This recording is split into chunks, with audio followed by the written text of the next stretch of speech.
ठाण्यातील बदलापूरच्या स्त्री बीज तस्करीचं नाशिक कनेक्शन उघड झाल्यानंतर खळबळ उडाली आहे। या प्रकरणी महापालिकेच्या आरोग्य विभागानं भुजबळ फार्म परिसरातील मालती IVF सेंटरला नोटीस बजावली आहे। केवळ नोटीसच बजावली आणि सेंटरचं शटर डाऊन झाल्याचं शनिवारी आढळून आल्यानं संशयाचं धुकं दाटलं।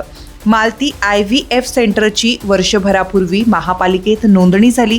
भुजबळ फार्म परिसरातल्या एका अलिशान इमारतीत हे सेंटर सुरू आहे। व्यवसायाला सुरुवात होऊन जेमतेम वर्ष होत नाही तोच हे सेंटर वादाच्या भोवऱ्यात सापडलंय। बदलापूर पूर्व भागातील जोवेली येथील एका रहिवासी इमारतीतून स्त्री बीज तस्करीचं रॅकेट चालवलं जात होतं। गरजू महिलांना हेरून त्यांच्याकडून स्त्री बीज घेतलं जात होतं। त्या बदल्यात एका सायकलचे 25 ते 30 हजार रुपयांचं आमिष त्यांना दाखवलं जायचं।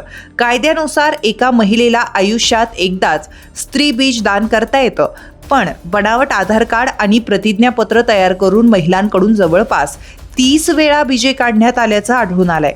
ही बीजे मुंबई, ठाणे तसेच शहरातील इतर नामांकित IVF केंद्रांना लाखो रुपये घेऊन विकली जातात। ज्या ठिकाणी हा गोरखधंदा सुरू होता त्या ठिकाणी मालती IVF सेंटरचं प्रमाणपत्र आढळून आलं आणि तस्करीचं नाशिक कनेक्शन उघड झालं। ठाण्याच्या वैद्यकीय अधिकाऱ्यांनी या प्रमाणपत्राची बाब नाशिक महापालिकेच्या आरोग्य विभागाला कळवली। त्यानंतर आरोग्य विभागाने मालती IVF सेंटरला भेट देऊन चौकशी केली। काही कागदपत्र ताब्यात घेऊन नोटीस बजावली। या IVF सेंटरकडून नोटिशीचा खुलासा करणं गरजेचं आहे। मात्र गेल्या 5 दिवसांपासून या सेंटरचं शटर डाऊन असल्याचं आढळून आल्यानं संशयाचं धुकं दाटलंय।